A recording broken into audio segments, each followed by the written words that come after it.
start it again. Yo. What's going on, man? Today is May the 6th, 2024. It's your boy Chris, and this is the ChrisBeCappinn NBA Show, where we are live on Twitter. We're also live on YouTube as well. And we are coming off a not so good day. If you guys watch the show, you tell the plays, you probably made some money yesterday. I had Donovan Mitchell over his 28.5 points on the list, or whatever that number was in the game 7. And then I also had the first half under. I went official with the first half under. I did not play Donovan Mitchell points. Was an easy winner. Kind of talked myself off. And then I also went Orlando plus the 3.5. Looked really great for the first half, and they ended up getting smoked, unable to score the basketball. Franz Wagner and Jalen Suggs was already on vacation, could not buy a basket in the second half, and left all the heavy lifting up to Paolo Banchero. So jump straight into it for the recap, man. Not sure why I'm still on this screen. Excuse me. So here we are.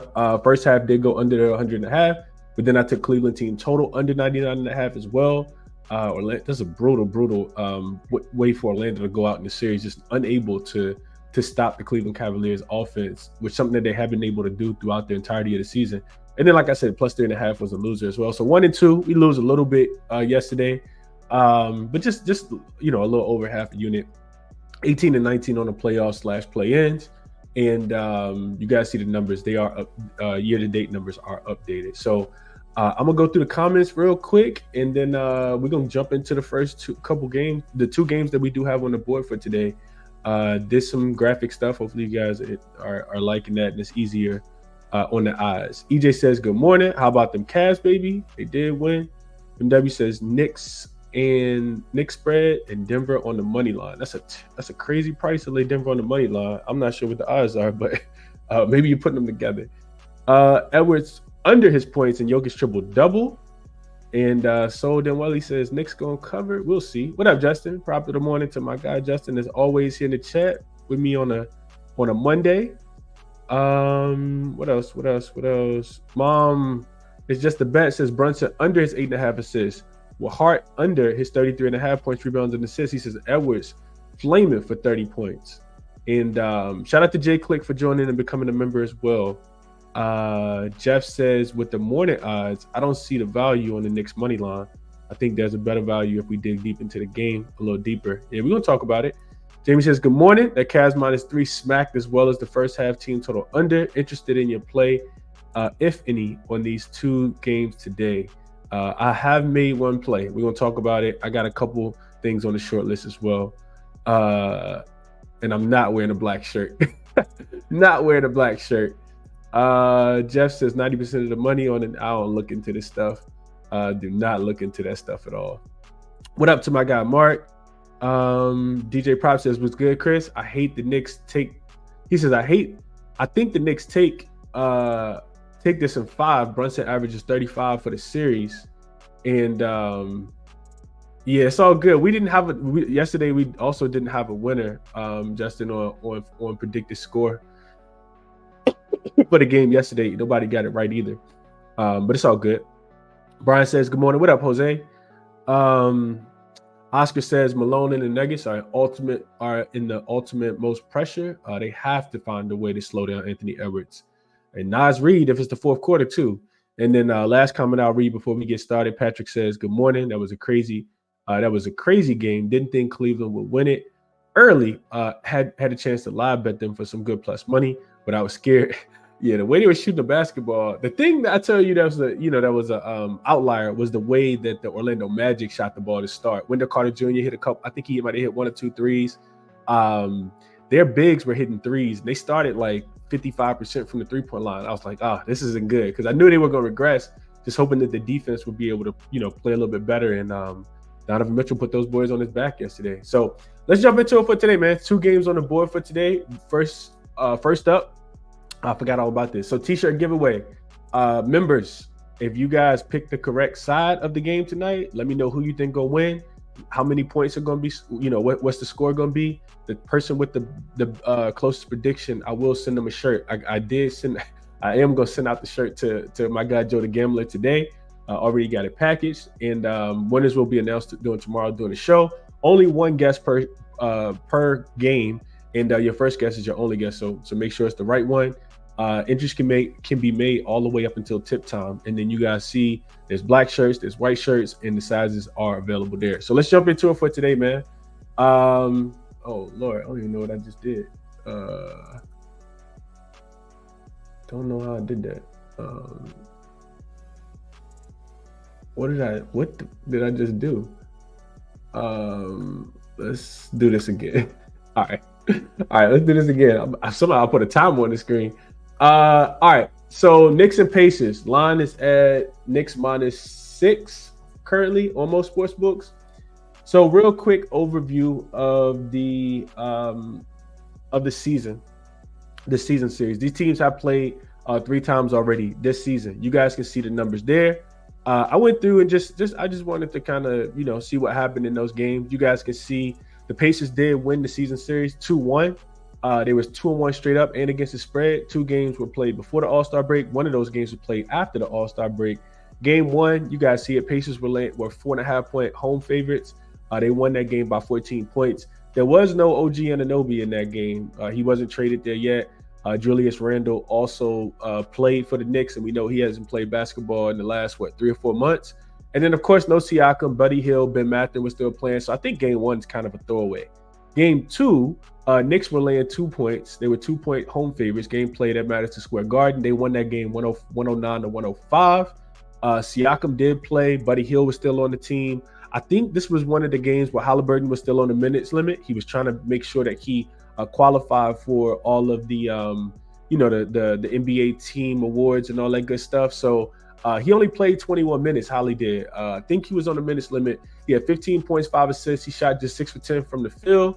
And OG Anunoby, of course, did not play in that game. Brunson lit him up. He went off of 40 in that game. And then game 3, Knicks were 3-point home dogs, and they lost that game. They got smoked, 125-111. Holly did go off in that game. He had 22 points and 12 assists on 7 for 14 shooting. Siakam had 19 points. He shot 8 for 13 from the field. Miles Turner also had a big game. He had 23 points and 8 rebounds. And Indy shot 48% from the 3-point line.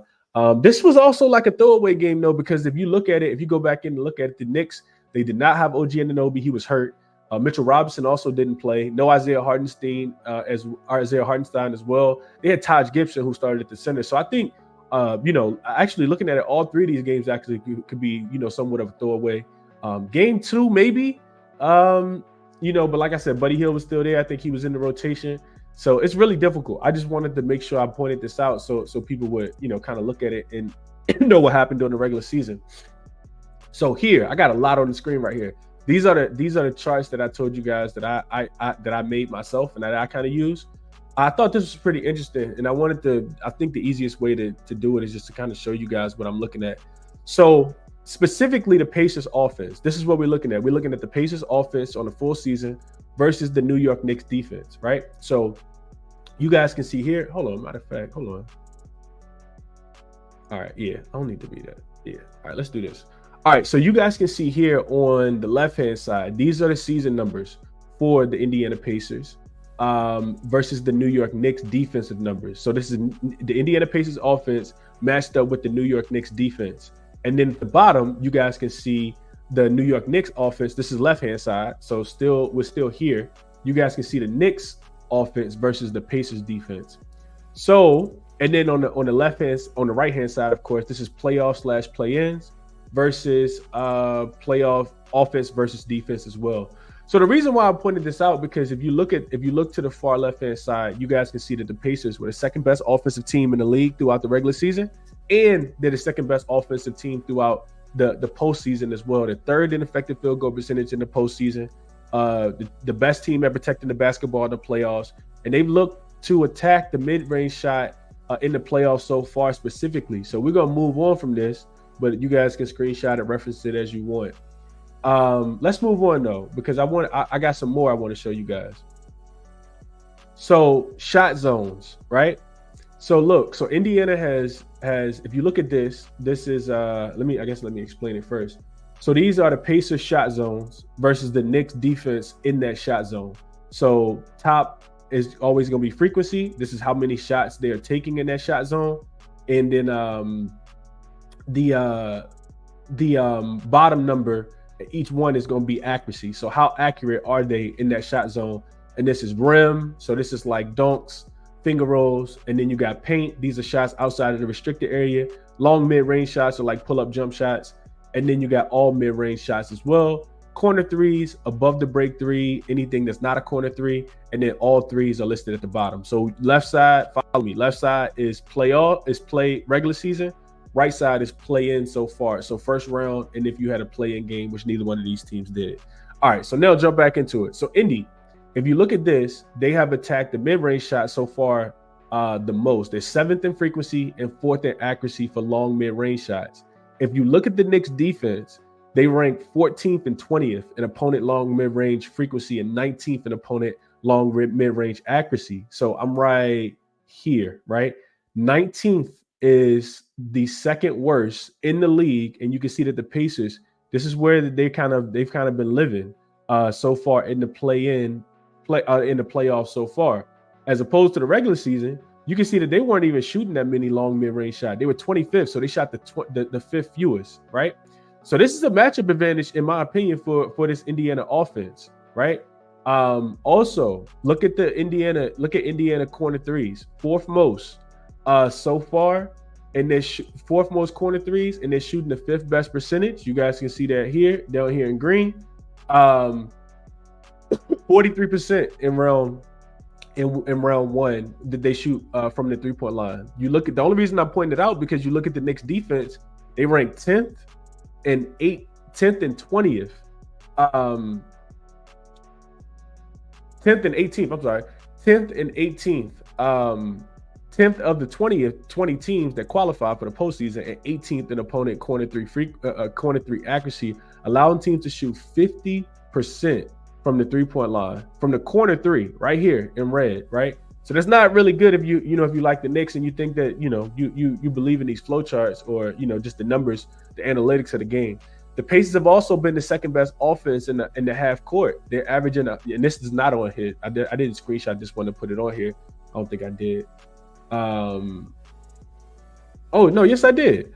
So all right, so follow me here, stay with me. We got the Pacers season numbers on the left hand side, the Pacers player numbers on the right hand side. This is half court offense. So Pacers half court offense in the playoffs so far, you guys can see a second. They're averaging 106.9 points per 100 possessions.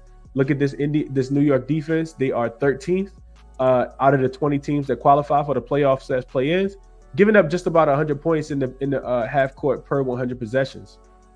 And then if we keep going down, this is offensive rebound numbers versus how many the Knicks are giving up, which is a lot, actually. The Knicks are one of the better offensive rebounding teams, but they're giving up a ton of offensive rebounds. Actually, the 4th most. You can see it there as well. And there's putback. So how many times do you miss and get your own shot? Putback opportunities. And then this is fast break stuff. We know that the Pacers not a fast break team, only averaging about 2 points per transition opportunity. But I thought this was interesting. The reason why I pointed out is because the Pacers have been the second best. Like I said, up here, they've been the second best offense in the half court, 106.9 points per 100 possessions. And they haven't really pushed the pace. Like I said, just 7th in transition frequency over the postseason so far, which you don't really expect that, to change. They're not a fast break type team. I say all that to say this. The Pacers are a really good offensive team. I don't trust them defensively. I didn't even get into flipping this because I didn't want to make the show too long. But the Knicks offense has actually been really solid as well, right? They finished 7th in the regular season in points scored per 100 possessions and 4th in the postseason so far. The Knicks offense, and we know that the Pacers defense has not been great. They also the Knicks also protect the ball really well. Pacers don't force a lot of turnovers anyway, and the Knicks, they've been the best offensive rebounding team. I mean, it's no secret. If you watch the game, you kind of saw that. Indiana is actually allowing the 7th most offensive rebounds of the 20 teams that have made the playoffs / play-ins as well. And the Knicks, they rank 5th in shots taken in the long mid range as well, and they're shooting 46%. Those numbers rank 5th and 7th among the 20 teams. Indiana's defense has allowed the 2nd most long mid range shots, and the teams are shooting 45% from that shot zone specifically, which ranks the Pacers defense at 14th. I say all that to say this. I like the total in this game a little bit more than I like the side. We know that game ones can be a fill out game. And I think if I'm looking into it, I think I just want to play the total a couple different ways. I don't think that one way specifically that I really like the most is the Pacers team total over. The number is 105.5. You kind of stay away from the spread if you do that. And the reason why I kind of want to isolate is because the Knicks shoot a ton of 3-pointers, and the Pacers are really good 3-point defense. That's one of the areas that they play really, really well at, which leads me to this. Jalen Brunson points prop. I think he has back-to-back, 38 and 40-point games against them. There's a little bit of narrative if you guys are interested in narratives. There was, Jalen Brunson is playing against his old coach, Rick Carlisle. Rick Carlisle was his coach when he was on the Dallas Mavericks, and of course they ended up losing in the first or second round of the playoffs. What was it, 2 or 3 years ago now? And he'll be playing against his old coach that had him on the bench in the fourth quarter of the elimination game. I think he only played like 10 minutes in that game. So Brunson said that there was no added motivation. I would venture out and say not. I would say not. Game 1 trends you guys see here. Home favorites in the second round of a game 1. Laying 5 points or more. 42-19 straight up. That's 68.9% says the Pacers do win this game. 34-27 against the spread. That's 55.7%. And since 2018, these numbers have not done well, though. Just 6-5 straight up, 5-6 against the spread. Says that the Pacers actually have a chance here, and does not back the Knicks in this spot at all. You also see one total trend that I thought was pretty helpful. Since 2018, you look at these home favorites in game 1 of the second round that's laying 5 points or more. They are 8-3 to the under. 73.7% says that this game does not go over tonight. I actually venture out, and I don't always bet with the trends. I don't always bet against them. I think it's going to be a high-scoring game. I just don't see the Pacers being able to slow down Jalen Brunson. I also don't see the way that the Pacers play basketball. I don't think the Knicks are going to be able to slow them. Well, they may be able to slow them down, but the Pacers are going to want to play with pace. And if they dictate the pace of the game, I do think it's a much more of an over-type game. You see this total. It's up at 217. And it's actually opened at 215.5. So money has already come in on the over. And I think if I had to play the game, I would be looking at the Pacers team total to go over. And if the number's 105, I just feel like it's a tad bit too low. That's the way I would play that one. Let's go to the comments real quick before we get into the Timberwolves and the Denver Nuggets. So let's see what y'all saying in the comments. All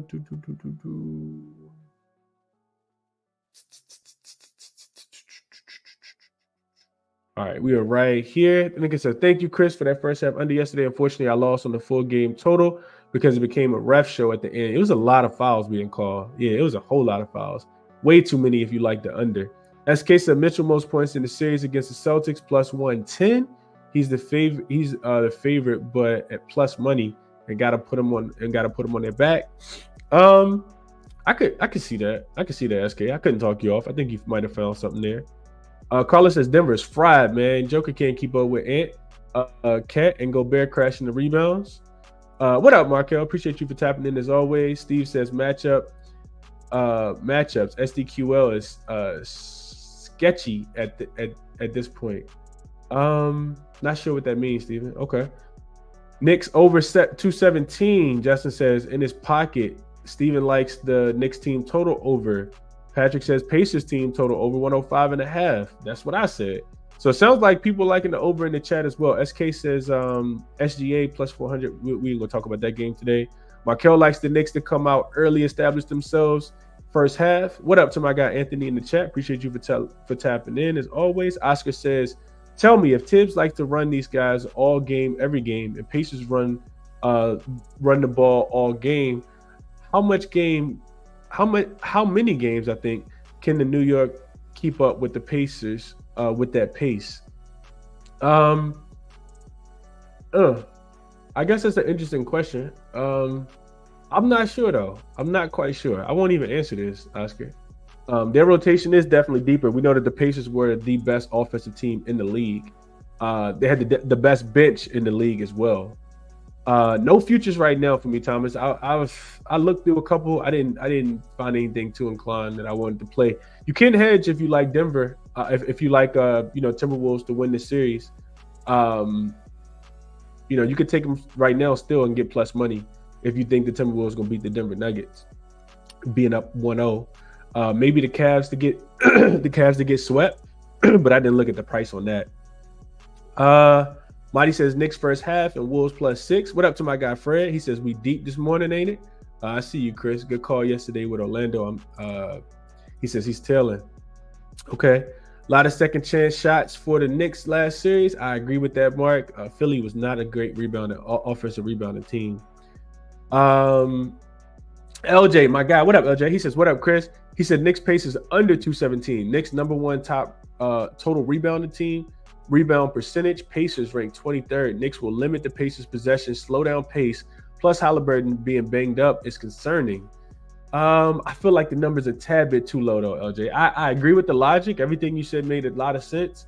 But if the total goes, a little bit, if this total was at 213, I think I would lean towards, I'm sorry, if it was at like 219, 220, I think I would lean towards under. I feel like the odds makers set this one a tad bit too low. 215.5 was just a tad bit too low. I kind of feel like 217 is a tad bit too low as well. Jay Clicks likes the charts. He says confirms Halliburton point ladder. He's due. Yeah. I'm not sure about his health though, man. Halliburton missed a bunch of shots. Like he's shooting them. I think his points prop is a tad bit too low. Eventually he's gonna get hot. And you just didn't see it happen. I mean, it was TJ McConnell and Obi Toppin who carried him in game 6 to get the win to close out the Bucks. Fast Lane Life says Knicks in Denver. What up, Tasha? Melvin says Obi Toppin over his 9 points. He's going against his old team tonight. I don't know, man. Obi gonna try to attack the rim. If you scoring against the Knicks, you typically want to do it from the perimeter. But yeah, don't let me talk you off. Don't let me talk you at all. Jamie says Brunson over his points. Pacers can't stop a nosebleed. We know this. And I said that already, right? Brunson did have a 40-point game and I think a 38-point game. Steven says Isaiah Hartenstein rebounds and assists. Thomas likes the Knicks -6.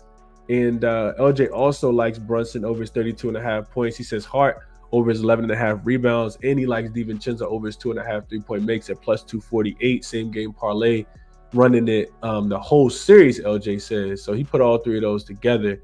I think the threes might be hard to come by. We know that the Pacers have been one of the better 3-point defenses. So, all right, let's keep it pushing though. Not enough time on that game. Now we got the more interesting game, in my opinion. We got the Timberwolves and we got the Denver Nuggets. Line opened up with the Denver Nuggets laying 5. They are now laying. Oh wow, they're laying 6. Last night, early this morning, like 1 a.m., I'm capping the game, and it's at 5.5 everywhere. It's still some 5.5s out there. Oh no, I'm tripping. Wrong game. All right, so it is still 5.5. Total has come down to 2-0 from 208 down to 205 pretty much everywhere. Some 205.5s out there as well. I feel like it's a tad bit too low though. Let's jump into this game, man. The more interesting game of the two, in my opinion. So here on the left-hand side, I got some game 1 stats for you guys. I thought these were super duper important. And honestly, it's how you break them down for the full game, in my opinion. Game, the first quarter, Denver actually won. They were up by 2 at the end of the first quarter, even though they started the game down 4-15. They also won the second quarter as well. They were up, 3 at halftime, and then the Timberwolves happened, and it was everybody else. Anthony Edwards, of course, kind of carried them through, through the first quarter, and then you see Naz Reid take over the fourth quarter. But the Minnesota Timberwolves shot the ball so well. They actually are the #1 offensive team in the NBA right now. As we speak, the Timberwolves have the best offense, even better than the Indiana Pacers, and that's, I think, the most astonishing part of the Timberwolves, because we know that they were the #1 defensive team throughout the regular season, and throughout the playoffs, the defense has been locked down as well. This team is 5-0 straight up, 5-0 against the spread. Really, really difficult to bet against them. So look on the left-hand side. You guys can see that game 1, they shot 52% from the field. They shot 41%, 40.7 from the 3-point line. And Denver actually shot 42% from the 3-point line and still lost the game. So they outscored them by 6 points from the 3-point line. You guys can see the free throw numbers there. Both teams shot pretty well, 75% to 80% for the Denver Nuggets. Slight advantage there. Rebounding, Timberwolves definitely hustled a little bit more. They won the rebounding battle, they were +8 in rebounding and a +4 in offensive rebounding as well. Assist numbers were the same. Turnovers were about the same. Points off turnovers, Denver did turn the ball over, and Minnesota was able to get out and run. 26 points off the Denver Nuggets, 12 turnovers. Whereas Minnesota, one of the better transition defenses, fast break defenses as well, only gave up 18 points. So they were +6 there for Minnesota. Also the bench, Naz Reid outscored the whole the whole Denver Nuggets bench by himself individually, specifically in the fourth quarter. So, I mean, if you're Denver, you got to bring it here. And I think that's the way I'm looking in this game. Is actually the play that I gave out. Denver first quarter minus the 1.5. It was available last night on DraftKings at -115. It's a -2 pretty much everywhere else. But here's why. You guys can see the numbers on the right hand side as well. Denver this season, a +4.3 in the first quarter after a loss as a home favorite when they're a home favorite in the next game. Minnesota's strongest quarter in the playoffs has actually been the third quarter. They're +10 and almost a +11 in the third quarter specifically. Even in game one, they lost I think it was game 2 against Phoenix. They lost the first quarter. And game one of this series, they actually lost the first quarter as well. I do kind of predict that we're going to see some desperation, some focus. They're going to be locked in. I think the Denver Nuggets are. You have to avoid going down 0-2, and I think you got to start early in this particular spot. There was a quote that came out from Mike Malone. I'll paraphrase it, but he said something along the lines of, forget all the play calls. Let's play harder. Let's be more physical. And I think that's what you want to do, right? The series doesn't start until the road team wins one. And that's happened, right? The Timberwolves, I don't think that they're necessarily going to be complacent, and they're not rolling over just trying to, saying, oh, we did our job. We came in here and stole one. I do think that they're going to come out and play hard. I just think you're going to see maximum energy and effort from this from this Denver Nuggets team. I looked at some situational trends as well. Look at the home favorites who lose game one. And they open as home favorites in game 2, 67 and 16 straight up, 48, 34 and 1 against the spread. That's 58.5% if you take away the COVID season. And they're +3.9 in point differential in the first quarter. Winning the first quarter pretty much 27-24, which is why I like Denver early in this spot. So I wanted to share that with you guys. I also wanted to make sure we talked about some game 2 trends, just some more trends that I found as well. And I'm always honest and open with you guys. There's some trends that back the Minnesota Timberwolves in this spot also, and we'll get into those in a second. But you look at game 2 trends. First one, you guys see Denver finished 5-1 straight up and against the spread after a loss as a home favorite when they were home favorites again in the next game. So that trend, of course, backs Denver in this spot. It speaks to the desperation. It speaks to them not wanting to lose 2 games back to back in their home gym. And you also look at home favorites who lost game 1 and opened as a home favorite in game 2. We already talked about this one, but 58.5% here as well. Trend says that, like I said, you get maximum effort, you get desperation. The home team does not want to go down 0-2. So Denver got to leave it all on the line here. I think that they do. And if it's round 2 specifically, those home favorites are 17-9 against the spread, 65.4%. And after round 1, 23, 17-1, 57.5%. So 2 trends that back the they back the Denver Nuggets here. And of course, those first quarter numbers are really, really good as well. You look at the Denver Nuggets, the Minnesota Timberwolves trends. This was a little alarming to me. Denver is now 4-1 straight up. However, just 1-4 against the spread when they're facing the team that they previously played in their most recent matchup. A lot of these games were the games against the Lakers where they won, which led to 4-1 straight up, but they didn't cover. They're only 1-4 against the spread when they're facing the same team, back to back. And then this was the scariest one. I mentioned this last round when Minnesota was playing against Phoenix. The Timberwolves are now 7-0 straight up, 6-1 against the spread when they're facing the same team that they previously just beat in the same matchup.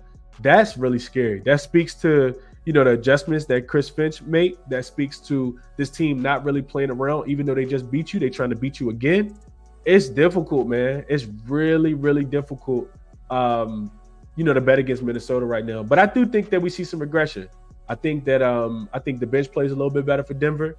Anthony Edwards has been next level. I love Anthony Edwards, but I don't know if he's necessarily going for 43 points again. And I also just think that there's going to be some regression from the Minnesota Timberwolves, the way that they shot the basketball. I mean, this team really, really picked it up in the second half. It'll be them missing a few more shots, in my opinion, along with Denver also, just providing some help for Jokic. Jamal Murray's going to have to play a little bit better. He can't go into halftime with 0 points. KCP didn't really do much. Aaron Gordon got to get going. He went far under his points, rebounds, and assists. I think the line was like 24.5. So those guys are going to have to play a little bit better. The bench also going to have to play a little bit better. You cannot get outscored by Naz Reid back-to-back games in your home gym. I kind of like, even though those trends, like I said, are there, I do kind of lean towards the Timberwolves. I did not play the Timberwolves for a game. Also wanted to mention this real quick. So I thought this was pretty interesting, especially if you want to take the Minnesota Timberwolves for the series price right now, if you think that they're going to win the series. Shout out to one of the, I can't remember exactly which one, but one of the beat writers actually tweeted this out, and I kind of just made a graphic out of it. So Jokic versus Towns, since the start of last season, including the playoffs, Karl Anthony Towns, who I always criticize and say that he can't play any lick of defense, has actually held Jokic to 48 points on 17 for 46% shooting. 37% is what the Joker is shooting when guarded by Karl Anthony Towns throughout the regular season and postseason and of last season, plus the games that happened this year. That's actually the lowest field goal percentage of any player who's actually guarded Cat. And I want to say Alfred Sengun was second on the list, holding Jokic to like 40-something%. But Karl Anthony Towns, of all players, actually holding Jokic down. Not Rudy Gobert, but Karl Anthony Towns. I don't think it's necessarily going to happen again. I don't see that happening again. And Jokic, speaking of Jokic, let's talk about Jokic. Even though I share that number with you, I also share these numbers with you. I think Jokic over his points prop is still in play. We cashed on it in game one. The line opened up a little bit higher at 29.5. I still think Jamal Murray's listed as questionable. Do I think he's going to play? Absolutely. But he's still going to be hampered. I went back and looked at Jokic's usage rate, 45% usage rate in game one. I think that continues, right? The reason why we played on Jokic in game one was because we knew that Jamal Murray was going to draw Jaden McDaniels. I said that, when we did the show on Saturday. And I think that's going to stay true here. Now, can some of these other guys play a little bit better? Absolutely. I think that they can, but I do think that we're going to get maximum effort from Jokic. Jokic shot 11 for 25 from the field, only 2 for 9 from the three-point line as well, and still finished with 32 points. So we're not asking them to shoot the ball, extremely better, but 44% for Jokic. I think it was the first time he had shot 44%, less than 50%. I want to say in 9 games in a row, playoff games in a row. So I expect Jokic to dominate tonight. I know it's going to be difficult. I know they got big bodies to throw at him. But I think even if he shoots 11 for 25 again, I think he's going to make a few more of those three-pointers, and I think he goes over the 30-point mark here. So also, I see SK put this in the chat. I actually put it in my notes as well. You can get Jokic 2 threes. I'm going to sprinkle on it. I didn't play it yet, but when I went to sleep last night, Jokic threes are 1.5. What did I write this down at? Jokic threes are 1.5. Jokic threes are 1.5 at plus 136 on DraftKings. You guys can see it in the graphic right here. He shot 9 threes. And it makes perfect sense, right? You want to bring out Rudy Gobert, stretch him away from the rim where he's a little more vulnerable as a defender. And dating back to the last 4 games against the Minnesota Timberwolves in the playoffs, Jokic has actually hit 2 or more threes in 4 straight playoff games versus the Denver Nuggets. Versus the Minnesota Timberwolves. And shout out to Dream. He actually came in here and talked about this for game one. He said he was taking Jokic threes in a cash, and you still can get them at plus 1. At least last night it was plus 136 on DraftKings. It'll be a small sprinkle, not anything official, but I am putting a little money on Jokic to go over his 3-point prop, just thinking that they'll play the same exact way, and I think he'll be ready to shoot those threes in tonight's game. So I do like Jokic over his 2.5 threes in this game as well. Which leads us to this top plays. I play Denver first quarter, man. If they don't cash in the first quarter, I'll play them first half. If they do not cash in the first half, I will play them full game. But I do think that Denver starts a little bit early. I do think that we see ultimate desperation I'm not sure if they win the series, if I'm being completely honest with you guys. The Timberwolves look great. You don't want to underestimate the heart of a champion, though. I think that's a part of it. I think Denver, had to get smacked up a little bit. This is the first time that they've lost a home game, a game series number one in the playoffs over the last 2 years. So I think that they got smacked up a little bit, and playing lackadaisical against the Lakers, you got to bring it for a whole 48 minutes now. And I think that they got a wake up call after game number one when that happened. So I do like, and I did play Denver first quarter. Like I said, if it's not first quarter, I'll play them first half. And if they don't win the first quarter or first half, they might be in trouble. But I'll take them full game. Game 3, probably not, depending on what the line is. But short list, you guys see Pacers team total. It's only 105.5, man. I do feel like that's a super low number. The Knicks defense has not been that great recently, and I do think the Pacers will be able to score, especially from the mid-range shot. And then Nikola Jokic, I just talked about him going over his 29.5 points.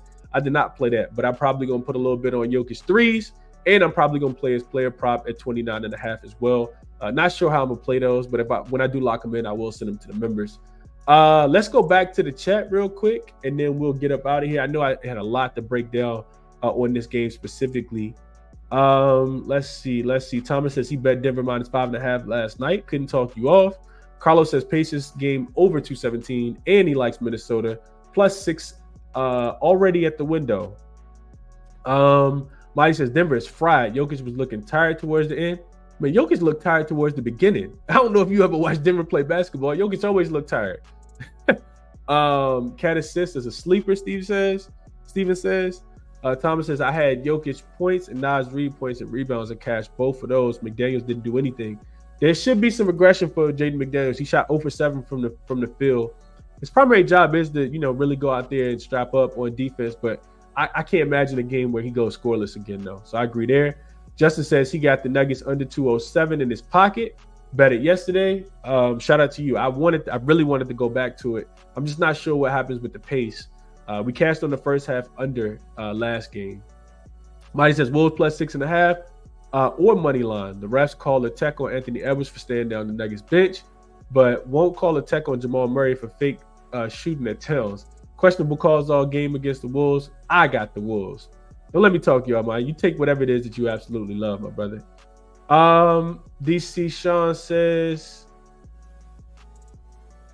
Gobert rebounds all series, maybe points plus rebounds at home. Couldn't talk you off. Fran says Rudy Gobert. I heard Gobert rebounds and assists over 13.5 is definitely a look. I like his athleticism for Minnesota a lot this series. Shy, this is a new name. Says Gobert over 12.5 points. I feel the focus will be on Ant and Towns and a low line for Rudy Gobert.